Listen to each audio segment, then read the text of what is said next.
নমস্কার, আমি শম্পা। আপনারা দেখছেন উত্তরের সংবাদ। প্রথমেই আজকের নিউজ হেডলাইন্স। বেতনের দাবিতে কর্মবিরতির ডাক মাল সুপার স্পেশালিটি হাসপাতালের অস্থায়ী কর্মীদের। কর্মবিরতির ফলে দুর্ভোগে রোগীরা। উচ্ছেদের আতঙ্কে দিশেহারা জলপাইগুড়ি টাউন স্টেশন বাজারের ব্যবসায়ীরা। তবে এই মুহূর্তে উচ্ছেদের সম্ভাবনা অনেকটাই কম বলে জানালেন ব্যবসায়ী সমিতির কোষাধ্যক্ষ বাদল সরকার।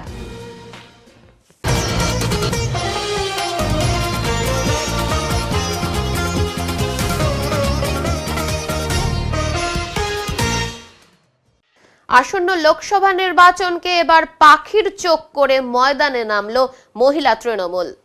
দিদির উন্নয়নকে হাতিয়ার ও বিজেপি শাসিত রাজ্যগুলিতে মহিলাদের ওপর অত্যাচার, এইসব ইস্যুকে সামনে রেখে পাড়ার মহিলাদের নিয়ে বৈঠক সহ একগুচ্ছ কর্মসূচি নিয়ে টানা ৪৫ দিন ধরে প্রচারে নামতে চলেছে তৃণমূলের প্রমীলা বাহিনীর সদস্যরা। তৃণমূলের এই কর্মসূচিকে কটাক্ষ করেছেন বিজেপির মহিলা মোর্চার জেলা নেতৃত্ব। ৪৫ দিনের এই কর্মসূচিকে বাস্তবায়িত করতে তৃণমূলের জেলা কার্যালয়ে মহিলা তৃণমূলের জলপাইগুড়ি জেলা কমিটির পক্ষ থেকে একটি জরুরি সাংগঠনিক বৈঠক ডাকা হয়েছিল। বৈঠকে উপস্থিত ছিলেন তৃণমূলের জেলা সভাপতি মহুয়া গোপ, মহিলা তৃণমূলের জেলা সভাপতি নূরজাহান বেগম, জলপাইগুড়ি পৌরসভার চেয়ারম্যান পাপিয়া পাল সহ অন্যান্যরা।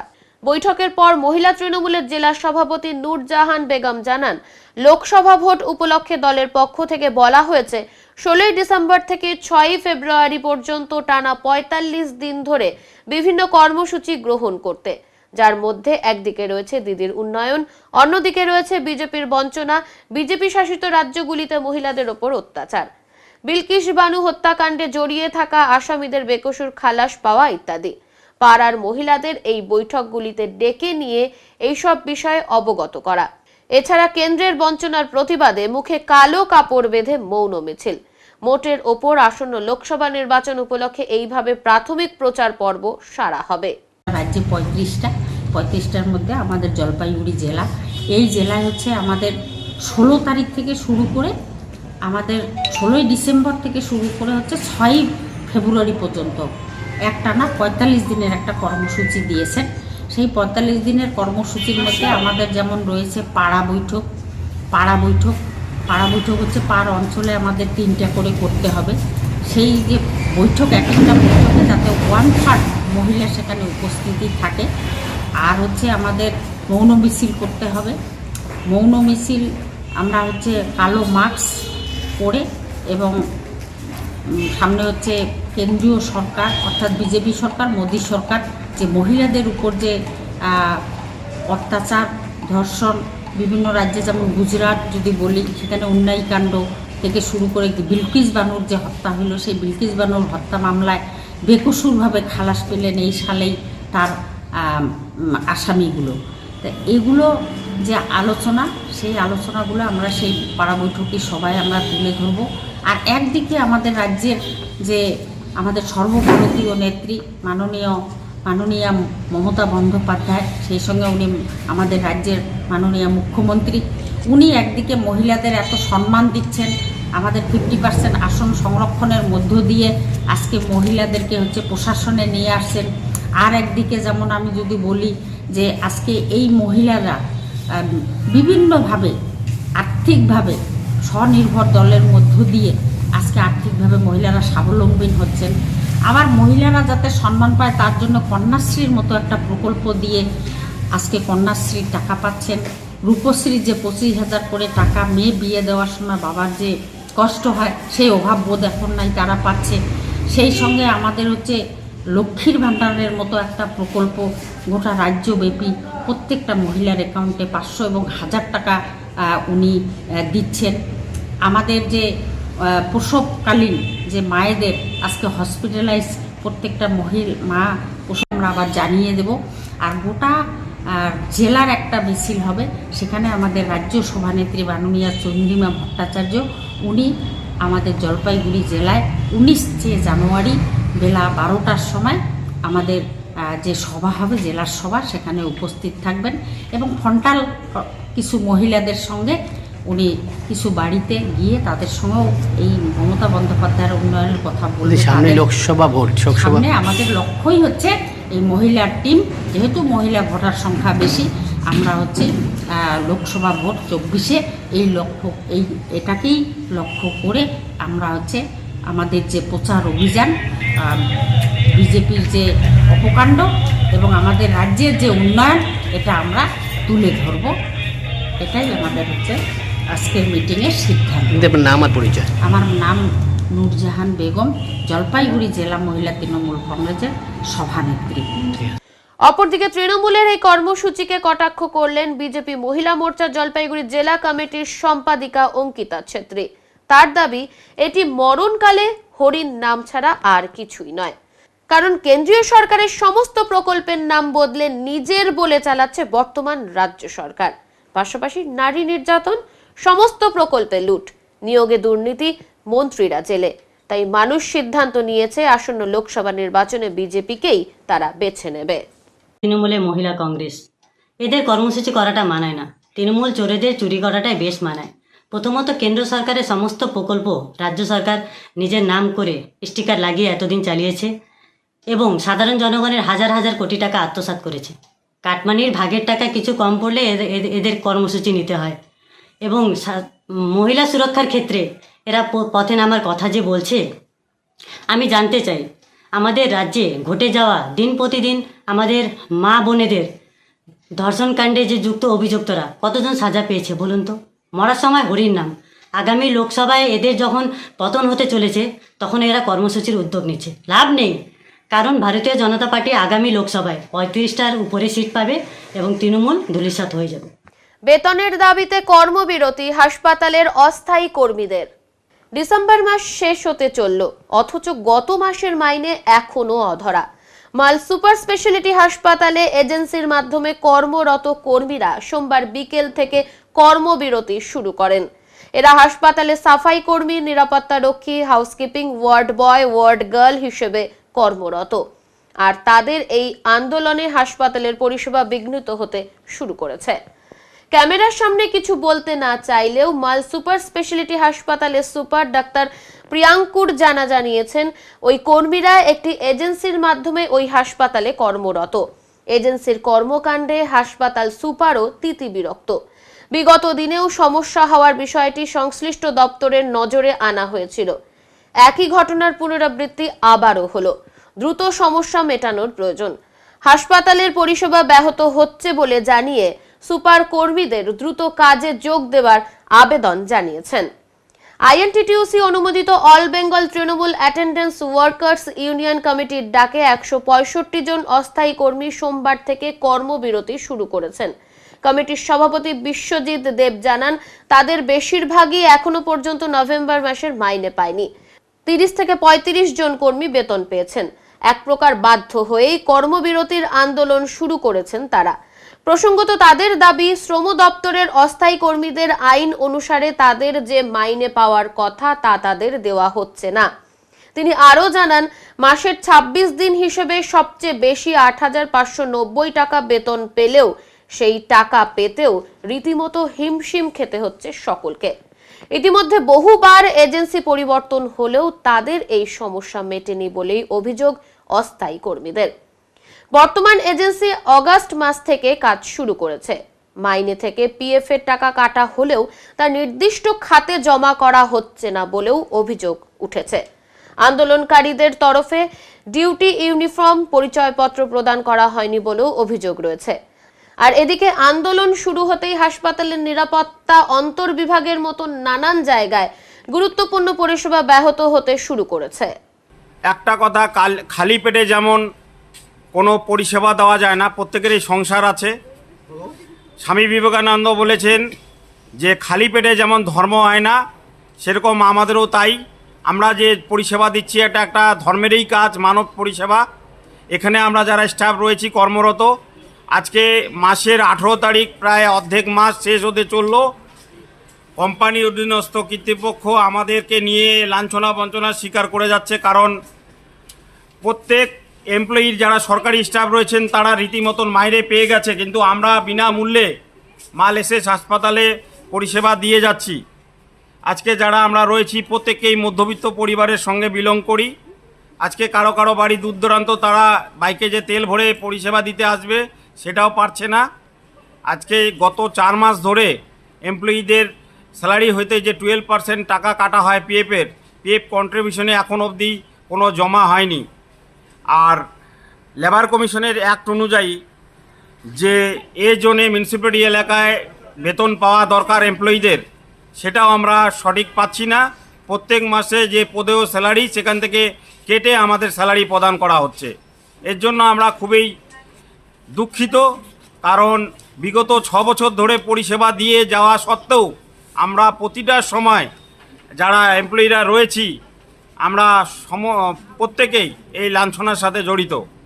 অতি সত্বর যদি আমাদের এই দাবি দাবা পূরণ করা না হয়, আমরা এবারের যে আন্দোলন কর্মসূচি নিয়েছি শিফট ওয়াইজ, মর্নিং শিফটে যারা ডিউটিতে থাকবে তারা সেই শিফটটাতে কর্মবিরতি দেবে, ইভিনিং শিফটে রয়েছে যেসব স্টাফ তারা ইভিনিংয়ে দেবে, এবং নাইট শিফটে যারা রয়েছে তারা নাইট শিফটে কন্টিনিউ 3টা শিফটে আমাদের স্টাফরা আসবে, অ্যাটেন্ডেন্টে সই করবে, কিন্তু কোনো রকম পরিষেবার সাথে আমরা যুক্ত থাকবো না। আপনার নাম?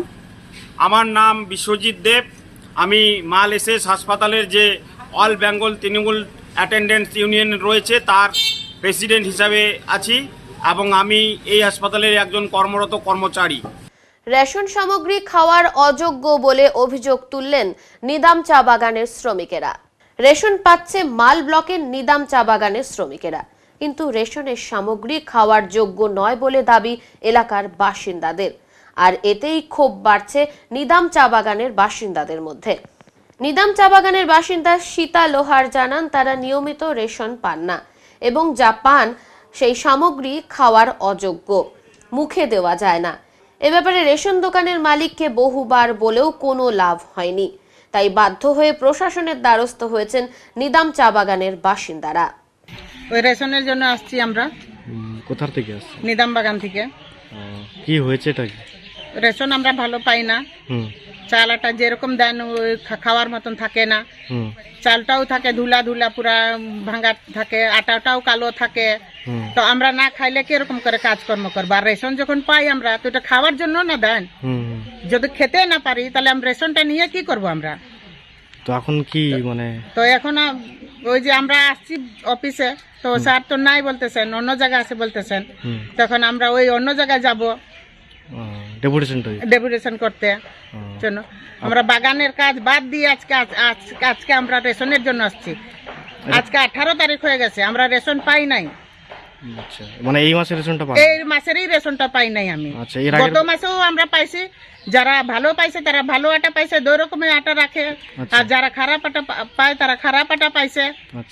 চালটাও দেয়, চালটা তো আমরা নিয়ে রেশনটা নিয়ে খাওয়ার জন্য, তো খেতে না পারলে রেশনটা নিয়ে কি করব আমরা?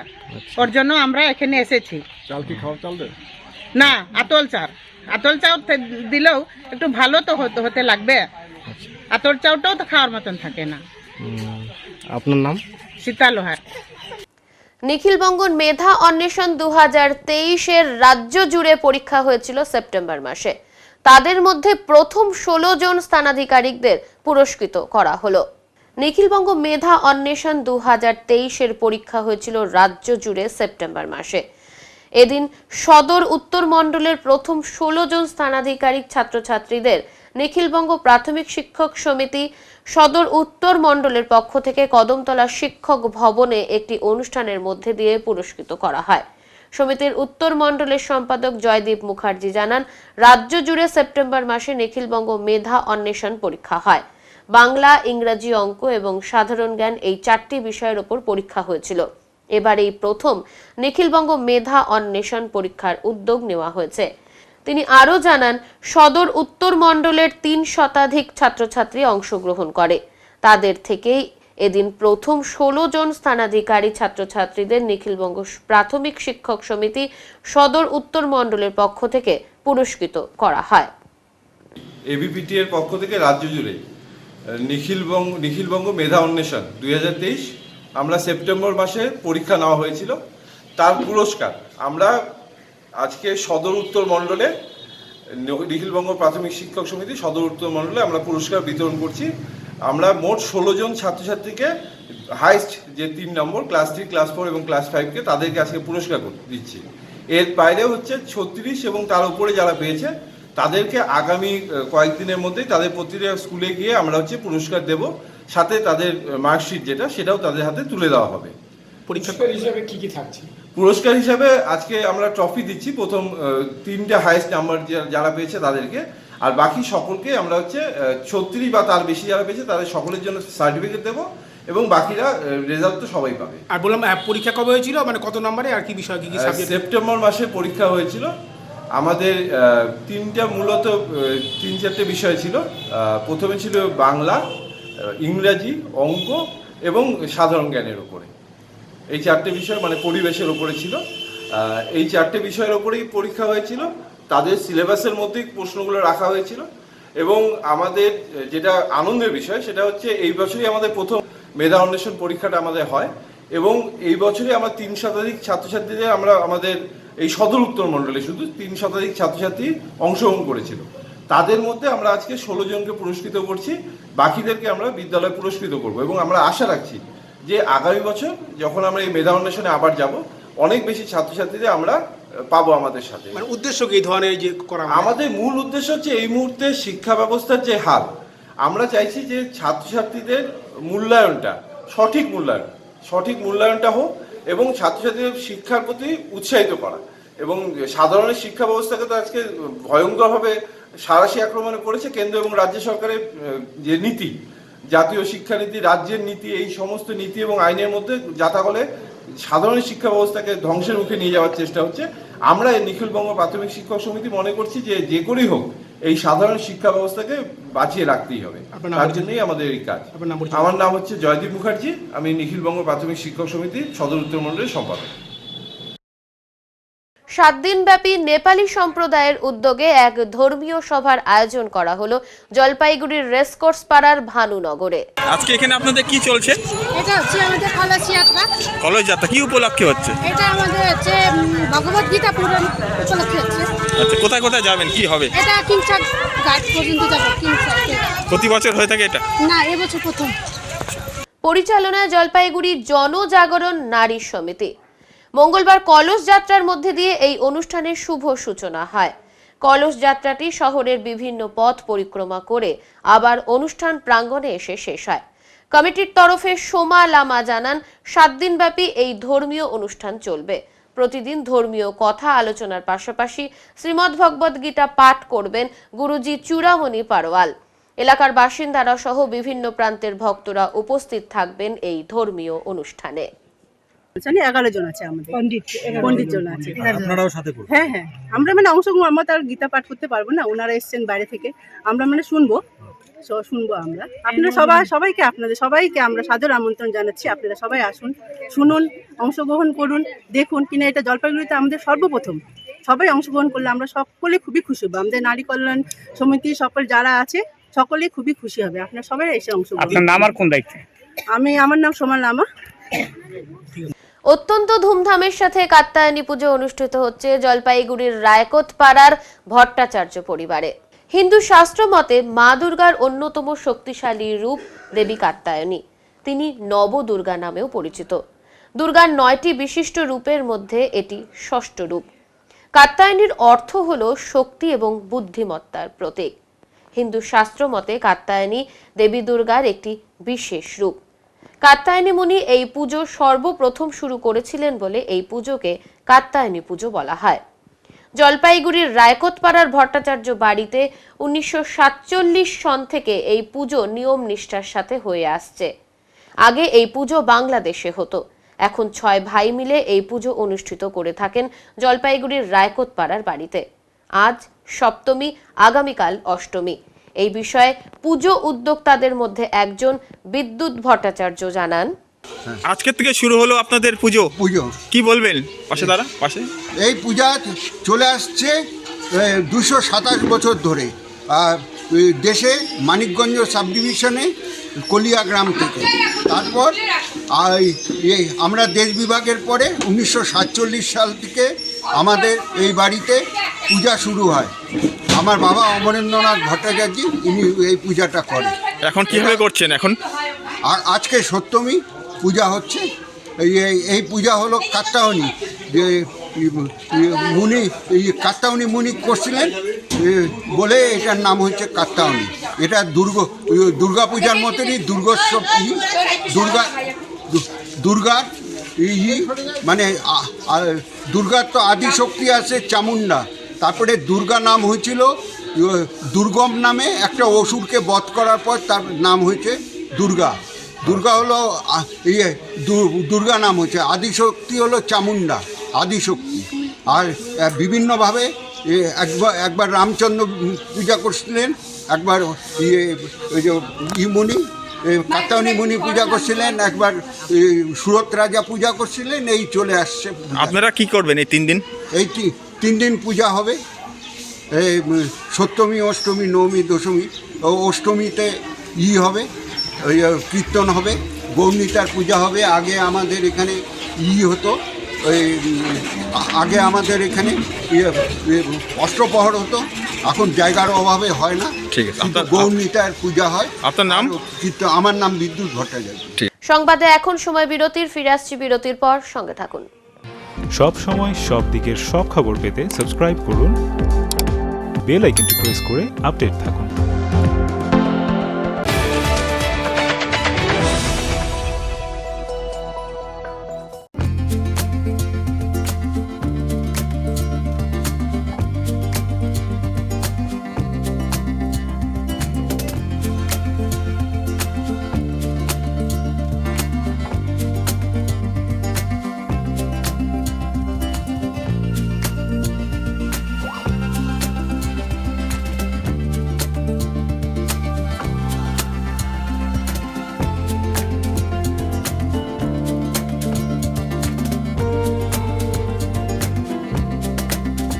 আপনার শহরে প্রসিদ্ধ লৌহ বিপণী কেএস আয়রন হাউসের তরফে সকলকে জানাই প্রীতি ও শুভেচ্ছা। এখানে আপনি পাবেন নামি দামি ব্র্যান্ডের সকল প্রকার লৌহ সামগ্রীর বিপুল সম্ভার। এখানে পাবেন square pipe, round pipe, angles, square bar, পাতি, শীট, টিনের বিভিন্ন আইটেম। এছাড়াও রয়েছে all type of grill and আলমারি ফ্যাক্টরি আইটেম। প্রতিষ্ঠিত মার্বেল ব্যবসায়ী দীপেন্দ্র চক্রবর্তী ও তার সহধর্মিনী মৌসুমী চক্রবর্তীর কেএস আয়রন হাউসে প্রতিটি জিনিসই পাবেন রিজনেবল প্রাইসে। তাই এবার আর বাইরে ছুটতে হবে না আপনাদের। লোহা ও লৌহজাত সামগ্রী সুলভ মূল্যে কিনতে তাই আজই আসুন। আমাদের ঠিকানা কেএস আয়রন হাউস, 4 নম্বর ঘুমটি, জলপাইগুড়ি।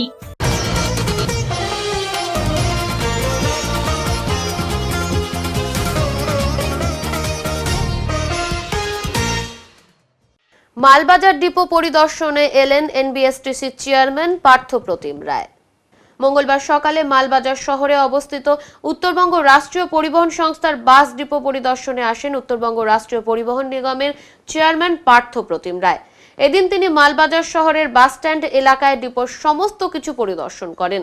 এদিনের ডিপো পরিদর্শনকালে তার সঙ্গে উপস্থিত ছিলেন ডিপো ইনচার্জ অনুপ কুমার ঘোষ, মালবাজার পৌরসভার 5 নম্বর ওয়ার্ডের কাউন্সিলর সুরজিৎ দেবনাথ সহ অন্যান্যরা।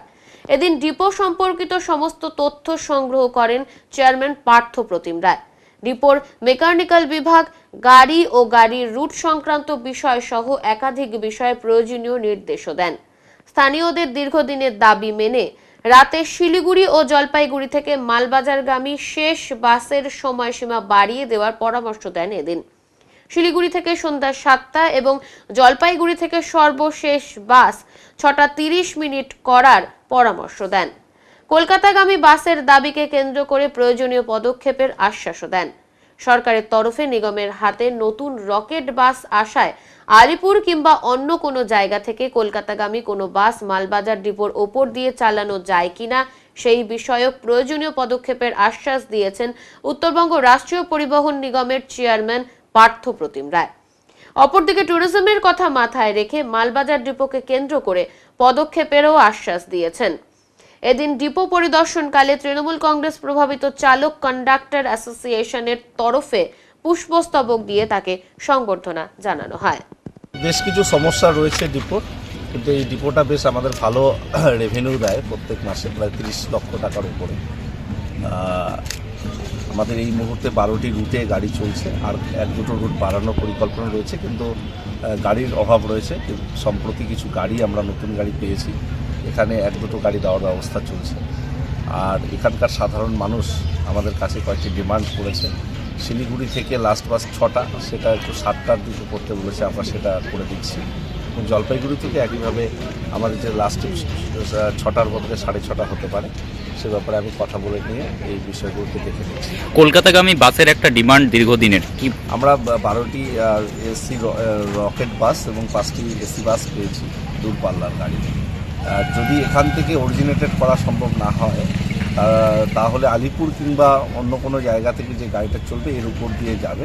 এখানে আমরা একটা কোটা করে দেবো যাতে কলকাতা প্যাসেঞ্জার এখান থেকে। আর ট্যুরিজমের সাথে মালবাজার যেহেতু যুক্ত, এটা একটা ভাবনা আছে আমাদের। একলব্যের জলপাইগুড়ি থেকে সবুজের পথে হাতছানি চলছে, সেটার একটা এক্সটেনশন পার্ট মালবাজার কেন্দ্র করা যায় কিনা আমরা আলোচনা করে দিচ্ছি। উচ্ছেদের আতঙ্কে দিশেহারা জলপাইগুড়ি টাউন স্টেশন বাজারের ব্যবসায়ীরা। এ নিয়ে জেলার বিভিন্ন রাজনৈতিক দলের প্রতিনিধিদের প্রতিক্রিয়া আপনাদের সামনে তুলে ধরেছিলাম আমরা। এবার শহরের বিভিন্ন স্বেচ্ছাসেবী সংগঠনও এই বিষয়ে তাদের মতামত ব্যক্ত করেছেন আমাদের চ্যানেলের মাধ্যমে। উল্লেখ্য, স্থানীয় ব্যবসায়ী সমিতির পক্ষ থেকে ইতিমধ্যে বিকল্প ব্যবস্থার আর্জি নিয়ে জলপাইগুড়ির সাংসদ, জেলা শাসক দপ্তর, পুরসভার দ্বারস্থ হয়েছে, কিন্তু এখনো নিশ্চিতভাবে কারোর তরফ থেকে এ নিয়ে কোনো আশ্বাস পাওয়া যায়নি। আর সেটা এই মুহূর্তেই পাওয়া না যাওয়ারই কথা, কেননা রেলের বিষয় নিয়ে যে কারোর পক্ষে কোনো ধরনের আশ্বাস দেওয়া কার্যত অসম্ভব। রেলের উন্নয়ন বা আধুনিকীকরণের ক্ষেত্রে ব্যবসায়ীরাও মত প্রকাশ করেছেন, কিন্তু তাদের বক্তব্য, যেখানে 1968 সাল থেকে তারা এখানে ব্যবসা করে আসছেন, 500 থেকে 600টি পরিবার এর সাথে যুক্ত আছেন, এখন যদি রেলের তরফে উচ্ছেদ হয় তাহলে তাদেরকে সমস্যার মধ্যে পড়তে হবে। যেহেতু রেলের জায়গাতেই তারা ব্যবসা করছেন, তারা চান রেলের তরফ থেকেই পুনর্বাসন বা ভিন্ন একটি জায়গা তাদের জন্য দেওয়া হোক। শহরের অধিকাংশই স্বেচ্ছাসেবী সংগঠনগুলির বক্তব্য, রেলের উন্নয়ন অনস্বীকার্য। এই উন্নয়নকে কোনোভাবেই বাধা দেওয়া যাবে না। তবে দীর্ঘদিন থেকে এই এলাকায় ব্যবসা করে আসা সাধারণ ব্যবসায়ীদেরও স্বার্থেও ভাবতে হবে। রেলের তরফেই যাতে আদর্শ একটি জায়গা তাদের পুনর্বাসন দেওয়া যায়, তার পক্ষেই মত প্রকাশ করেছেন তারা। উল্লেখ্য, উত্তর পূর্ব রেলের কাটিহার ডিভিশনের তরফে ব্যবসায়ীদের একটি বিজ্ঞপ্তি জারি করে আগামী 21শে ডিসেম্বর তাদের যোগাযোগ করতে বলা হয়েছে। আর এই বিজ্ঞপ্তি পাওয়ার পরেই যেন ঘুম উড়ে গিয়েছে স্থানীয় কয়েকশো ব্যবসায়ীর। তবে স্বস্তির খবর এই যে এখনই উচ্ছেদের সম্ভাবনা অনেকটাই কম। এই বিষয়ে জলপাইগুড়ি স্টেশন বাজার ব্যবসায়ী সমিতির কোষাধ্যক্ষ বাদল সরকার জানান, সাংসদ ডাক্তার জয়ন্ত কুমার রায় আজ দিল্লি থেকে টেলিফোনে জানিয়েছেন এখনই উচ্ছেদ হচ্ছে না বা আগামী 21শে ডিসেম্বর কাটিহার ডিভিশনে ব্যবসায়ী সমিতিকে এই মুহূর্তেই যোগাযোগ করতে হবে না। সাংসদ ফিরে এসে ফের ব্যবসায়ী সমিতির সদস্যদের সাথে আলোচনা করবেন। ব্যাপারটা হচ্ছে যে যেহেতু ওটা রেলের জায়গা, তো সেটা তো ছেড়ে দিতে লাগবে। আমাদেরকে দেখতে লাগবে যে আমরা উন্নয়ন করতে গেলে কিছু করতেই হয়। উন্নয়ন করতে গেলে তো আমাদেরকেও কিছুটা স্যাক্রিফাইস করতে লাগবে। তবে যেহেতু তারা ওখানকার স্থানীয় বাসিন্দা, তা রেল যদি এবং কেন্দ্রীয় সরকার যদি তাদের একটা অন্য কোনো জায়গা ব্যবস্থা করে দিতে পারে তাহলে অবশ্যই ভালো। আমার নাম পাপ্পু শীল, গ্রিন ভ্যালি ওয়েলফেয়ার অর্গানাইজেশনের সম্পাদক।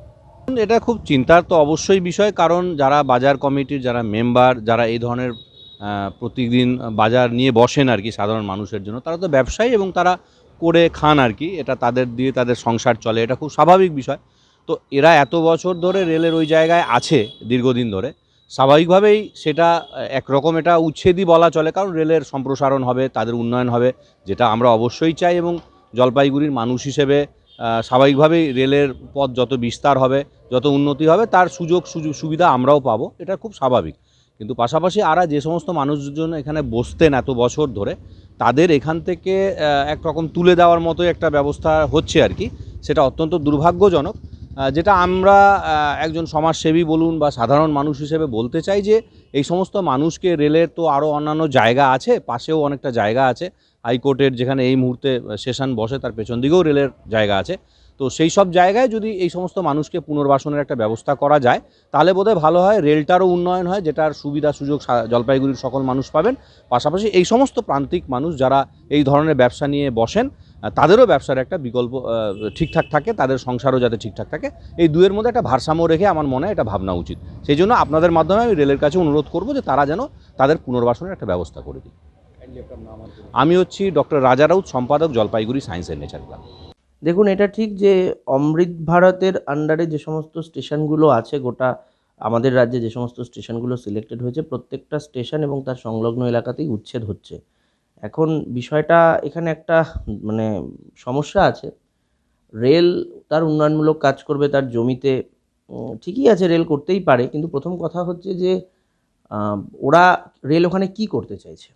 যদি একটা পার্ক তৈরি করার জন্য বিষয়টা হয় তাহলে একরকম, যদি ওখানে একটা মানে কোনো রেস্টুরেন্ট করার জন্য বিষয়টা হয় তাহলে কিন্তু বিষয়টা অন্যরকম। আর রেলের ডেভেলপমেন্ট ওয়ার্ক বলতে লাইন এক্সটেনশন, প্ল্যাটফর্ম এক্সটেনশন, টার্মিনালের এক্সটেনশন, সেগুলোর ব্যাপারটা হলে আলাদা।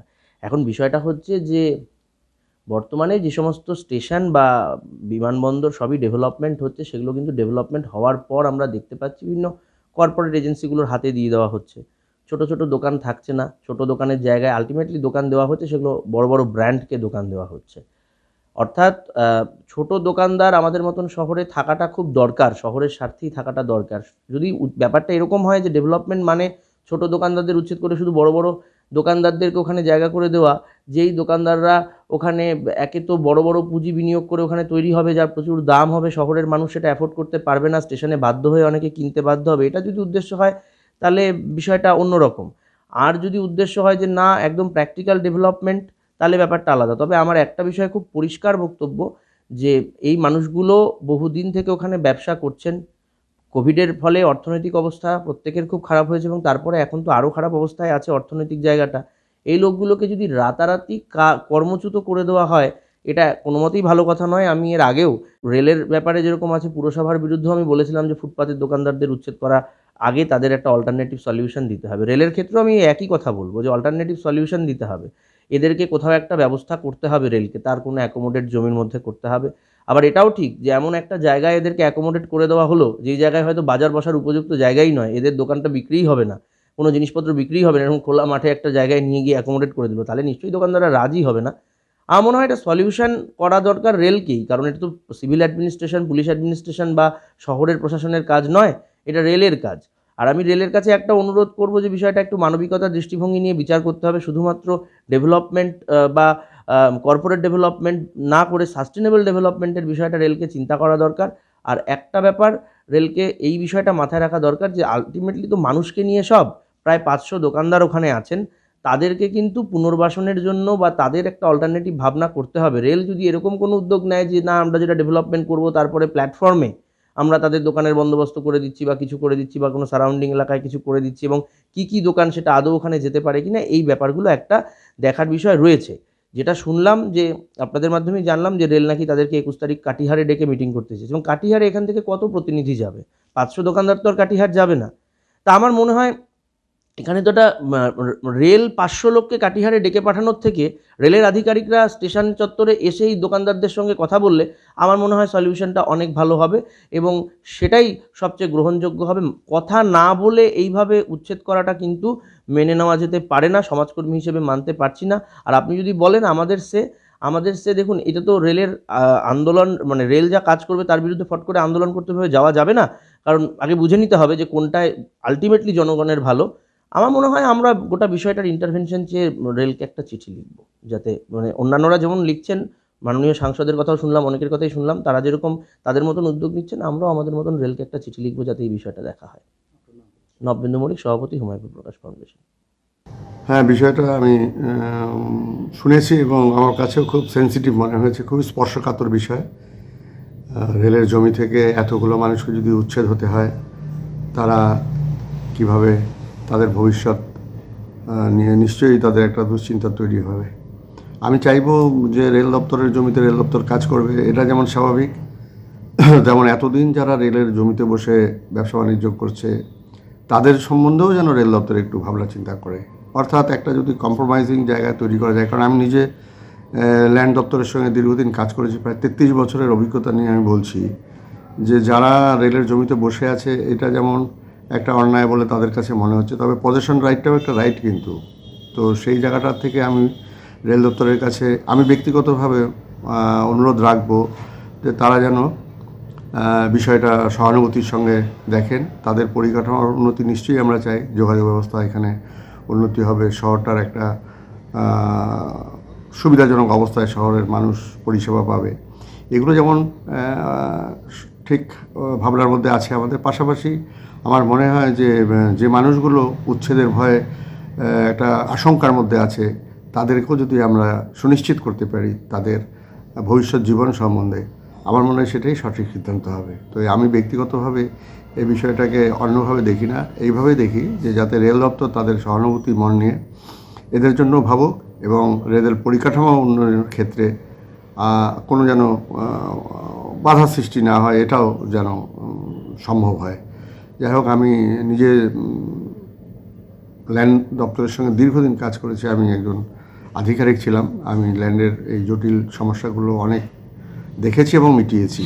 তো আমি চাইব এই সমস্যাটার সমাধান হোক, দুপক্ষই যেন নিজেদের জায়গাটাকে ধরে রাখতে পারে, এটাই আবেদন রাখবো। এবং আমি নিজে একজন ল্যান্ডে যেহেতু কাজ করেছি দীর্ঘদিন, এই সমস্ত সমাধানগুলো আমাদের অনেকগুলো করতে হয়েছে অনেক সময়।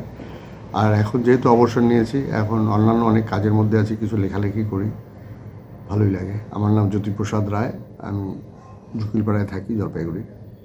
যাই হোক, সবাই একটু সহানুভূতির সঙ্গে বিষয়টা ভাববেন, এটাই আবেদন রাখছি। নমস্কার, ভালো থাকবেন সবাই।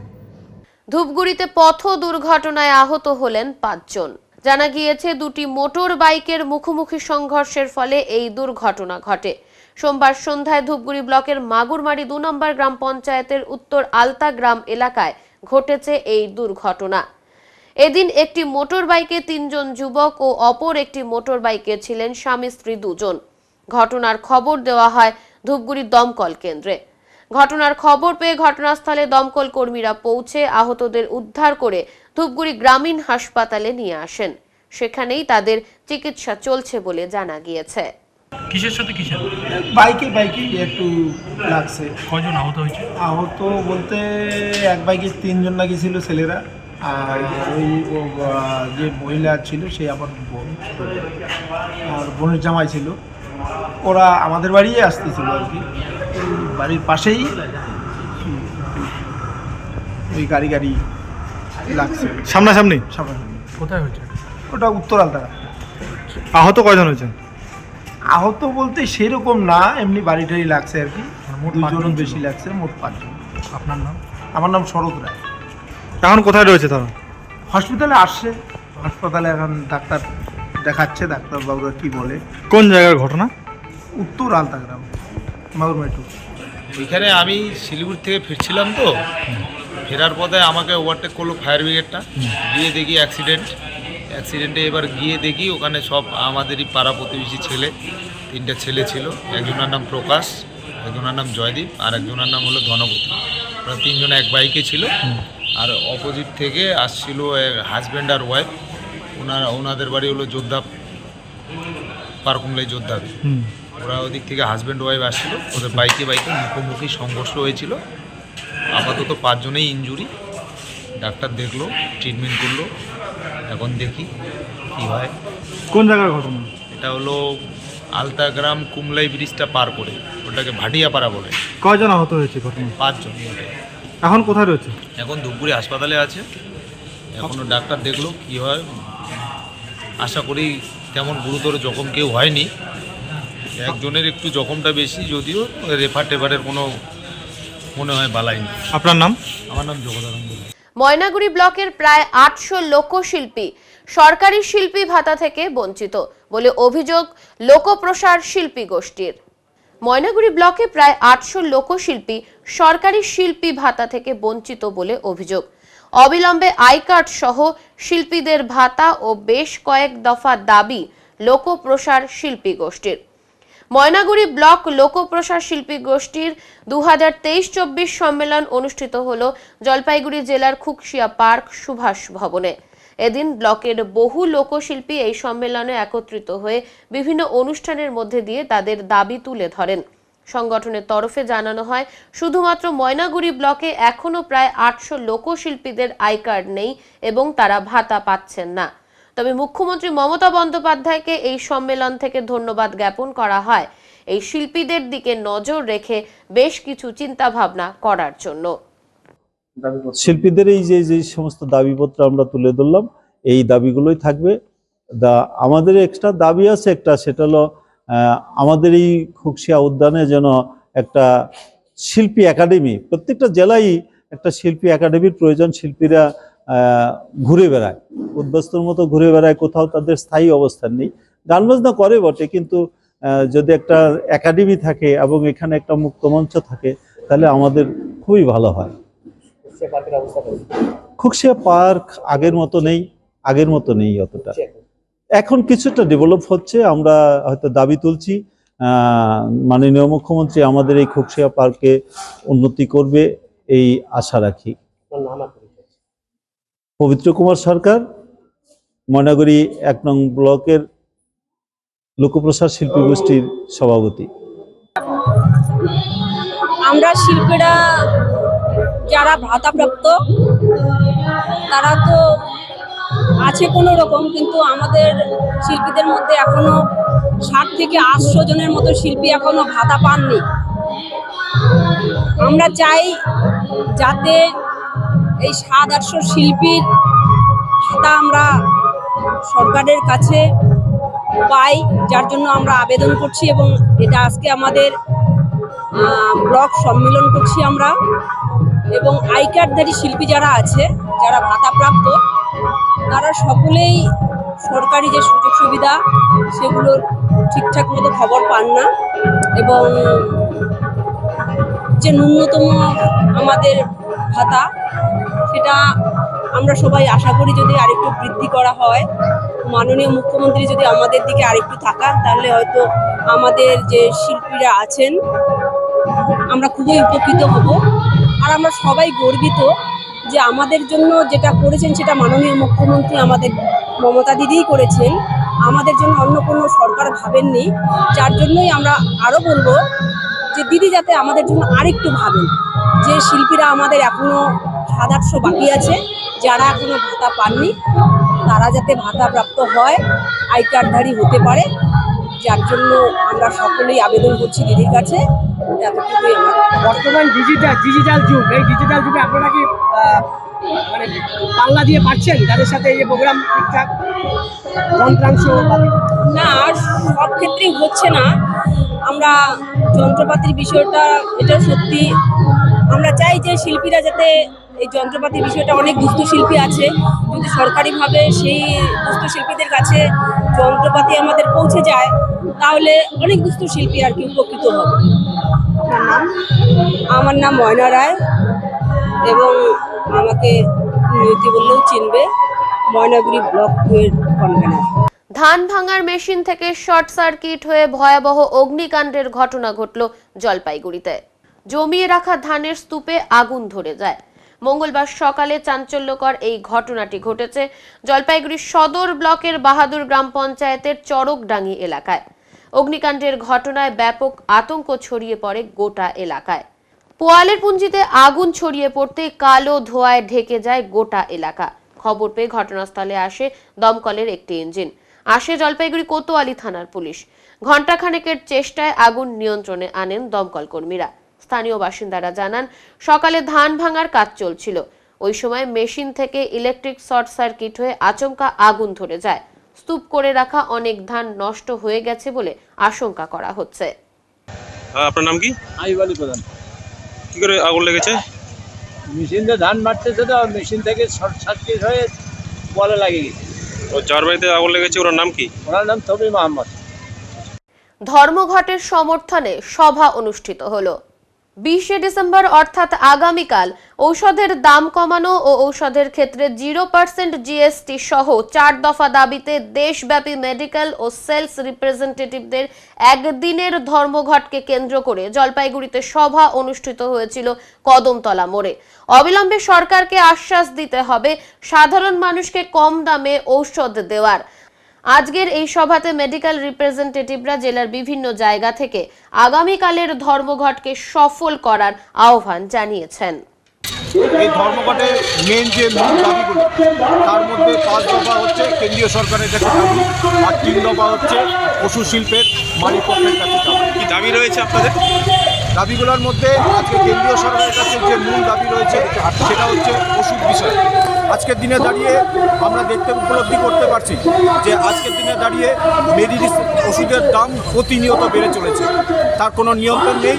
সরকারের কাছে বিভিন্ন দাবি দাওয়া পেশ করা সত্ত্বেও আজকে কেন্দ্রীয় সরকার সেখানে সাড়া দিচ্ছে না। আজকে কেন্দ্রীয় সরকার আজকে আমরা দাবি রাখছি যে আজকে অবিলম্বে আজকে ওষুধের মূল্য নিয়ন্ত্রণ করতে হবে। তার পাশাপাশি আজকে ওষুধের ওপরে আজকে প্রতিনিয়ত জিএসটির বোঝা 12% থেকে 18%, কোনো ওষুধের ওপরে 28% পর্যন্ত জিএসটি ধার্য করছে। তার বিরুদ্ধে আমাদের লড়াই, তার বিরুদ্ধে প্রতিবাদ, এবং আগামী দিনে আমরা 20শে ডিসেম্বর ধর্মঘটে সামিল হচ্ছি। এইচ গ্রুপ ভিত্তিক ক্রিকেট টুর্নামেন্ট জলপাইগুড়িতে। CAB inter district under 15 one day cricket tournament অনুষ্ঠিত হচ্ছে জলপাইগুড়ি JYMA ময়দানে। 3 দিন ধরে চলছে এই টুর্নামেন্ট। ইন্টার ডিস্ট্রিক্ট ক্রিকেট টুর্নামেন্টটি অর্গানাইজ বা পরিচালনা করছে জলপাইগুড়ি ক্রীড়া সংস্থা। মোট 3টি টিম এই খেলাতে অংশগ্রহণ করেছে। আগামীকাল হবে এর চূড়ান্ত পর্যায়ের খেলা। সংবাদে এখন সময় বিরতির, ফিরে আসছি বিরতির পর, সঙ্গে থাকুন। সব সময় সব দিকের সব খবর পেতে সাবস্ক্রাইব করুন, বেল আইকনটি প্রেস করে আপডেট থাকুন।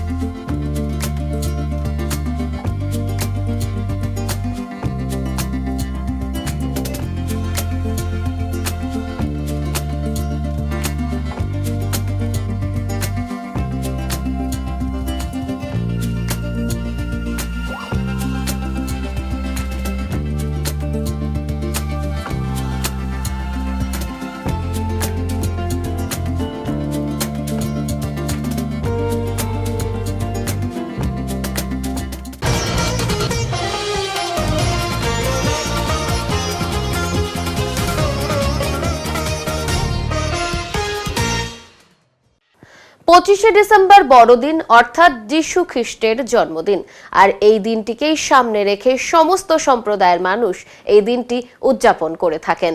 আর সেই কারণেই এখন বাজারে বিক্রি হচ্ছে 25শে ডিসেম্বর উপলক্ষে রকমারি জিনিসপত্র। সান্টা ক্লজের টুপি থেকে রকমারি মুখোশ এবং ঘর সাজানোর জিনিসপত্রে বাজার এখন ছেয়ে গেছে।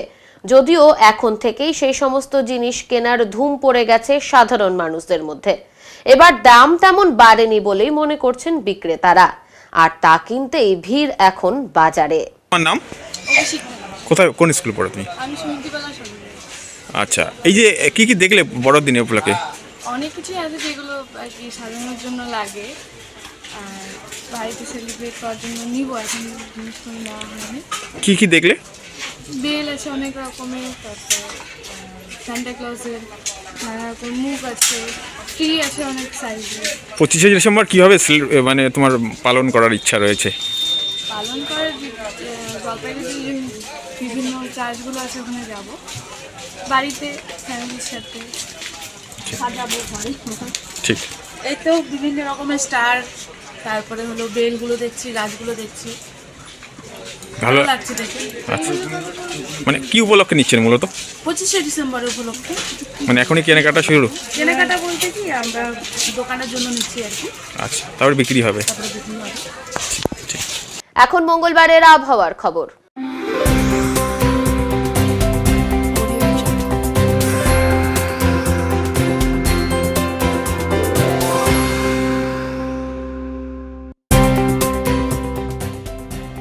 কেন্দ্রীয় আবহাওয়া দপ্তরের জলপাইগুড়ি কেন্দ্র থেকে পাওয়া তথ্য অনুযায়ী মঙ্গলবার দিনের সর্বোচ্চ তাপমাত্রা ছিল 28.2 ডিগ্রি সেলসিয়াস এবং সর্বনিম্ন তাপমাত্রা ছিল 11.4 ডিগ্রি সেলসিয়াস। গত 24 ঘন্টায় বৃষ্টি হয়নি। শেষ করবার আগে আজকের বিশেষ সংবাদ আরো একবার। বেতনের দাবিতে কর্মবিরতির ডাক মাল সুপার স্পেশালিটি হাসপাতালের অস্থায়ী কর্মীদের। কর্মবিরতির ফলে দুর্ভোগে রোগীরা। উচ্ছেদের আতঙ্কে দিশেহারা জলপাইগুড়ি টাউন স্টেশন বাজারের ব্যবসায়ীরা। তবে এই মুহূর্তে উচ্ছেদের সম্ভাবনা অনেকটাই কম বলে জানালেন ব্যবসায়ী সমিতির কোষাধ্যক্ষ বাদল সরকার। উত্তরের মনের পরিবেশনায় উত্তরের সংবাদ এখনকার মতো এই পর্যন্তই। নমস্কার।